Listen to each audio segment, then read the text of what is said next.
Assalamualaikum warahmatullahi wabarakatuh. Bismillahirrahmanirrahim.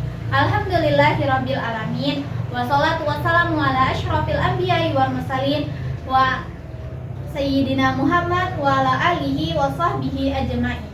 Rabbi israh li sadri wa yassir li amri wahlul 'uqdatam min lisani yafqahul qawli. Amma ba'du. Dengan menyebut nama Allah yang Maha Pengasih dan Maha Penyayang, segala puji bagi Allah Subhanahu wa Ta'ala yang telah menjadikan kita termasuk para penasihat dan yang telah memberi pengertian kepada kita dari berbagai ilmu para ahli ulama. Dan semoga salawat serta salam tetap tercurahkan kepada Nabi kita, Nabi Muhammad SAW, dan kepada para keluarganya, sahabatnya, serta pengikutnya sampai akhir zaman. Amin amin ya rabbal alamin. Sebelumnya, izinkan saya memperkenalkan diri. Perkenalkan, nama saya Prima Laili Ramadhani dari kelas 10-7 yang akan menyampaikan materi tentang Al-Quran Hadis, tentang keautentikan Al-Quran. Kemurnian dan keautentikan Al-Quran selalu terjaga sejak saat diturunkan kepada Nabi Muhammad SAW hingga akhir zaman kelak, terutama dalam hal kandungan isinya.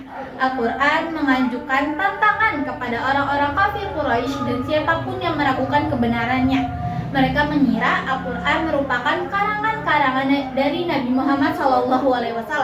Tantangan-tantangan Al-Quran yang dimaksud ada 3, antara lain yaitu yang pertama, Al-Quran menantang siapapun yang meragukan kebenaran Al-Quran untuk menantangkan semisalnya secara keseluruhan hal-hal yang terkandung dalam firman Allah Subhanahu wa Ta'ala dalam surah At-Tur ayat 33 sampai 34, yang artinya, ataukah mereka berkata, dia Muhammad, mereka mereka, tidak, merekalah yang tidak beriman. Mereka cobalah mereka membuat yang semisalnya dengannya, Al-Quran, jika mereka orang-orang yang benar. Ditegaskan pula bahwa manusia dan jin tidak akan pernah mampu untuk mendatangkan semisalnya Al-Quran secara keseluruhan, sebagaimana ditegaskan dalam firman Allah Subhanahu wa Ta'ala dalam surah Al-Isra ayat 88. Yang kedua, Al-Quran menantang siapapun yang meragukan kebenarannya Al-Quran untuk mendatangkan 10 surah saja misalnya.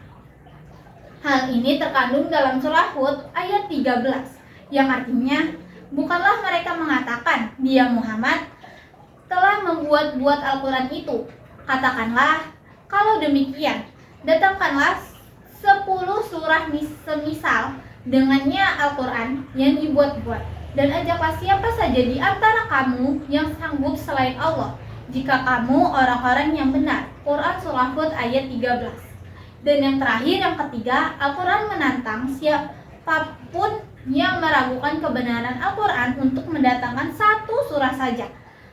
Hal ini terkandung dalam surah Al-Baqarah ayat 23, yang artinya, dan jika kamu meragukan Al-Quran yang kami turunkan kepada hamba kami Muhammad, maka buatlah 1 surah semisal dengannya, dan ajaklah penolong-penolongmu selain Allah jika kamu orang-orang yang benar.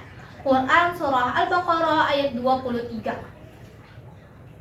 Ketiga tantangan itu menunjukkan bahwa Al-Quran adalah mukjizat. Terbukti hingga sekarang belum ada satupun manusia dan bahkan jin yang mampu membuat kalimat seindah Al-Quran. Seluruh cetakan yang ada saat ini dan apapun bentuk media yang menyimpan Al-Quran saat ini seluruhnya bersumber pada satu titik, yakni mushaf Al-Quran yang selesai dimodifikasi pada zaman Khalifah Utsman bin Affan. Dengan selesainya materi dari saya berharap tugas ini membantu kita semua untuk mengerti tentang keautentikan Al-Quran.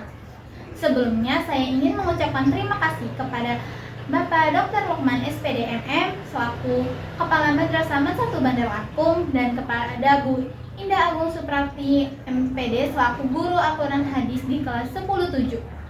Sekian dari saya, terima kasih. Billahi taufiq wal hidayah. Wassalamualaikum warahmatullahi wabarakatuh.